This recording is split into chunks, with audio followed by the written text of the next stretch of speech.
pomo ma won udditare faade Maghreb Europe hakkunde Mauritanie e Sénégal wi non ko Bada Diagne kanko woni cukko gardiɗo wuro Rosso Mauritanie. Komin padi ko e oɗo pont Boroso ina heewi no feewi nde won noon darnugol oɗo pont ko hunde nde Rosso naaɓe ɓooyi namnade ɗum ko gila hitande 1960 wonno nde won noon ko ɗo tan woni laawol gonɗugol jokkodirgol hakkunde ɗeɗo leyɗele ɗiɗi. Rosso Sénégal fuddima yiide hoore mum e golle pome he wi non ko Cheikh Gueye kanka ardi wuro Rosso Sénégal.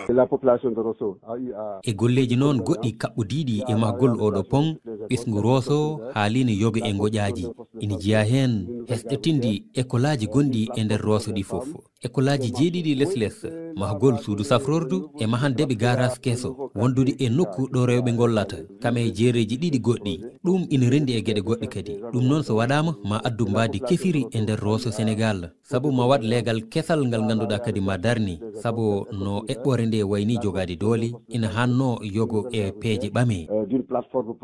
to Rosso Mauritanie ko Fatima Hanteri ha joni bin jiyani haydara Bada Diagne kanko woni cukko gardiɗo wuuro Rosso Mauritanie.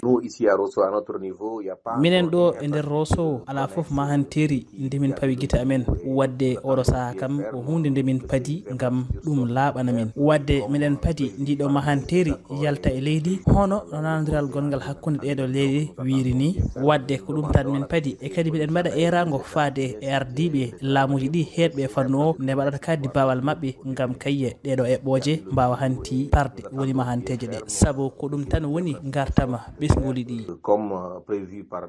Bangue Sénégal jomen ladde beltaki e mbi kala ka mbiyano ɓe jiyani hen haydara Ousseynou Ba kanka ardi jomen laade Rosso Sénégal. guide départ ha joni kala keɓe kalduno e joom laaɗe en ala ke mbaɗi sur des 480 personnes fotno waɗde dédommagé mbino mbaɗi dédommagé go faye mum kala joguiɗo laana goto e mbinoma ko 1 million 100 totalement walla 900 e guilden ha joni keɓe sotti ko e joom laaɗe mataw ko 20 personnes wonata e nawgas mom nawgas e ɗo e joni woni 4 ans hande chaque jour e mbima lewru nduɗo semaine oɗo lewru ndiɗo semaine oɗo e en même temps eɓe mbino ko travaux pont si fuɗɗima joom laaɗe kañumen gonen priorité saabu kamɓe ko activité o ko ɓaara daroto kamɓe kon liggotoɓe e affaire pont ɗum fof ɓe kalini ɗum he joom laaɗe hande ala joom laano goto liggotoɗo e affaire pont wona minébar wona technicien wona hay dar ala hay goto tan hande taw ko joom laano enen ƴeewa joom laaɗe ɗo hol sen jeltino ɓaata liggey mo ganduɗa mbiyaɗa ko pont si darima a wonta liggaɗo ɗo pomo ma won jokkere endam hakkude Sénégal e Mauritanie kono noon hakkude Maghreb e Europe e udditare e leyɗele goɗɗe Afrique Lamine Bayla Sen Rosso Sénégal RFI.